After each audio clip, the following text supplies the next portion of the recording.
Yeah, all set. Cool. It's actually good for us, and like, well, because it's slow rate slices and way different. China's very good. So can I notice anybody here?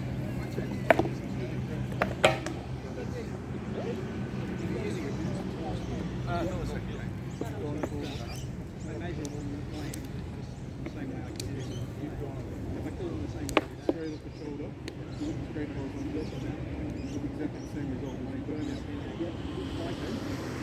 And I might have slightly better condition there.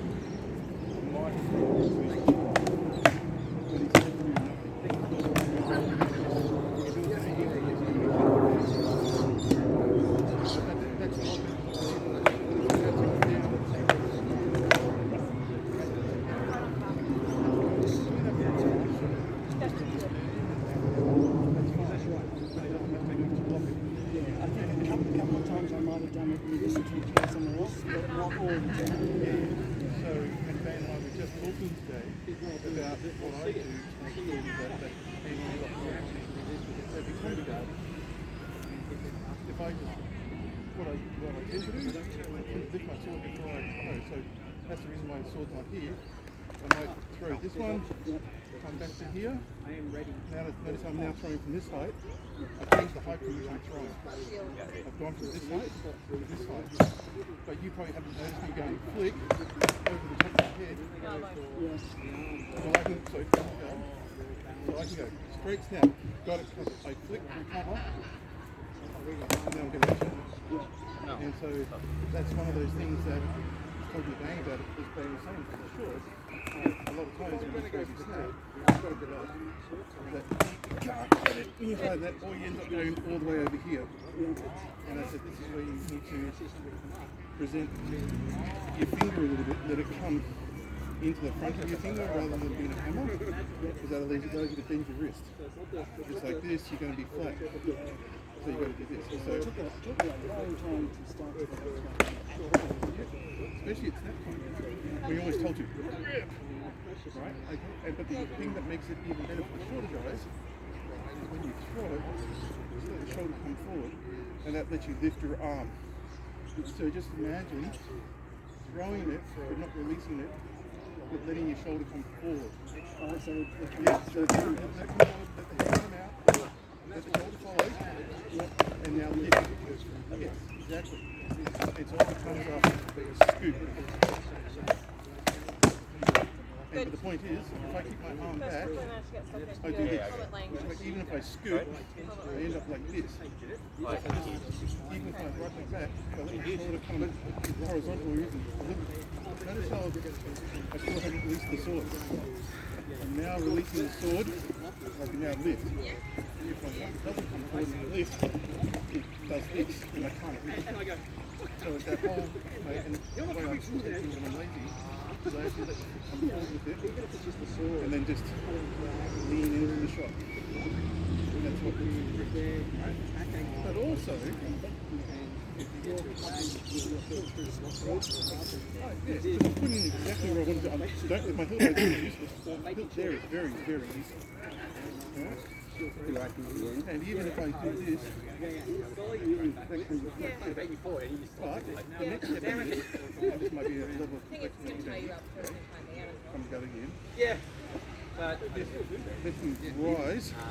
my theory was to try and baby Which I sometimes hit, forward a little bit. very easy to come from. that's a very deep shot.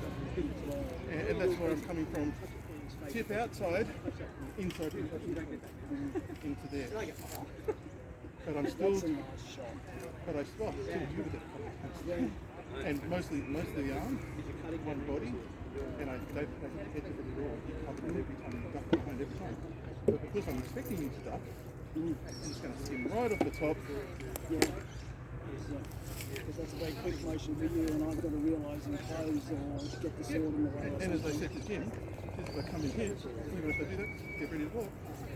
Come here and I go here like this, and I see that you've covered, say you're going across, I see that you've come across because you've been expecting it, I can just roll again. Because that's the end of the reasonable position. I can either go here or I can go. And the whole time my body moves is coming forward. And then you know that inside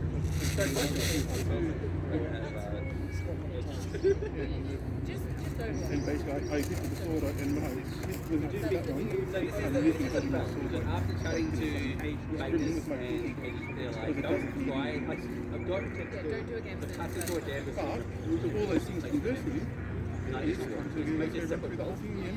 And this was, and then my other one actually pushes down. Comes across, now decides to come this way. Yeah, I have such a zero criticism. It's not symmetric. But it is, it works. But this way, it's not all come this way and go, oh, from there, or I can go there. That was the I'm still in a very, very good position where most people are going fastest version. But yeah, I made them look the points a bit loose because the last one. Still nice to see it over your feet and But it doesn't change. it's like, I know, and then you sort of the little wing and realise you've got it all. When you've got all of that momentum coming back. and I've still got momentum on that little shoulder. See how it does? The crux of the deal is except for scaring your opponent, this does little for you. Unless the plan is to go,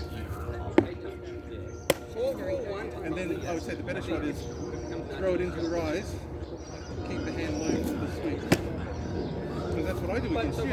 If I want that leg sweep, I'll actually tend to do this. Because then my hand's in the right spot. Because the hand's already outside my body line. Depends what your intent of that first shot is. So I'm not questioning that you're doing this, I'm questioning the finish rate. And if it's just the three something, fine, that's fine. But I'd say the better shot to do is like what I do against Lee, throwing really fast, make it blink. It's not by any means up to Is because we put a shield like this, sword like this, I actually do that right at his nose tip. Also, well, And I know he's going to block it. and we did our Just talking about him not doing. that's the plan. Just noticed a few times he fired a couple of really Then I fast started to shots with, that you didn't have to move your shield by 6 inches to block. And if he had an intention to do something else or whatever, So at some point, that's great. Tell someone else I'll do it. But what's the intent? Because, come to go, if I want to go slam really fast so I can come this way, You're saying that. You're what's even better is I throw a rising snap, does exactly the same thing. My body movement is coming forward, gives me that half beat. I will say pants. Exactly. I do not dip my pants And the other one is if you want the leg, it's better if you go Every really time I do fast these, here, something around, like spot for the eyes. Now my hands are here, I can now have a look. That's for me, that's a recovery spot out there. And once it gives me that half of time. And I certainly did that to you once today. Purposely drag one down your shield. Yeah, but if it hits his eyes, I'm still happy to take the kill. And that's the whole point is block or die, but now I'm in a position to do this. Block or die, I can now do this and then follow up as required. So what's your intent for that fast shot? Is it panic go away? Great. That's fine. I do that too. If we are into that, it's almost certainly that may as well be happening so block the guy, not just noisy Jim's examples, like he would do something like that, so right now it's exactly the same thing, is that he just wants me to start the fight half a millisecond before I was initially ready to do it, to break up my timing. And he's conscious of that, fair call. So I said the next time we do that, I'll take a step back and I'll reset myself and we'll throw when I want to, not when you want me to. I talk to others now about don't just expect. Yeah, well, you're not hitting the center of the sword.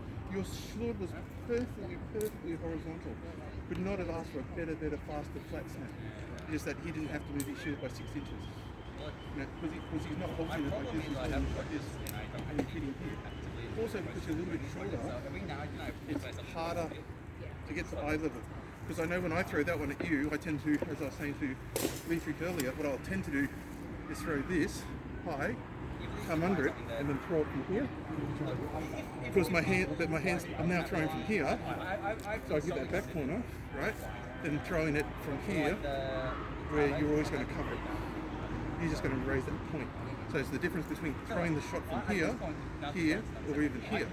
Because if I throw the backhand first, I'm now way above my head.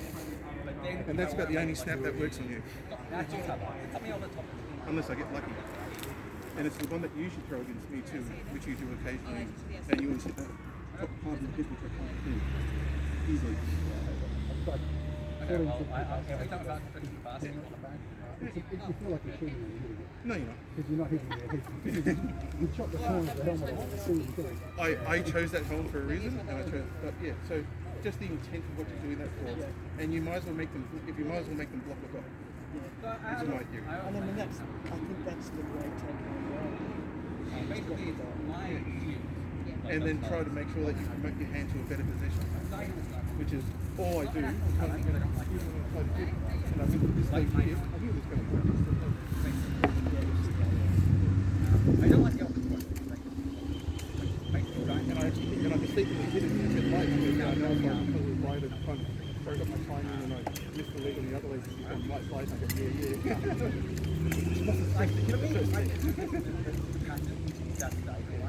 and I go, but also that idea of just promoting the shoulder forward that allows you to lift your hand. Also, you can flex the knee and drive, especially if it's taller opponents.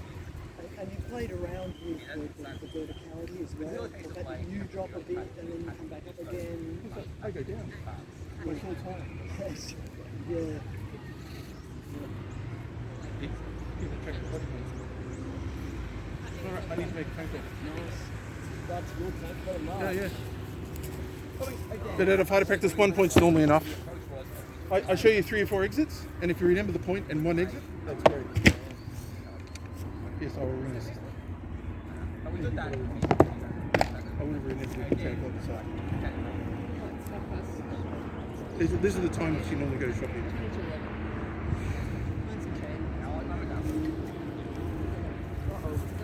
That's still running. Oh,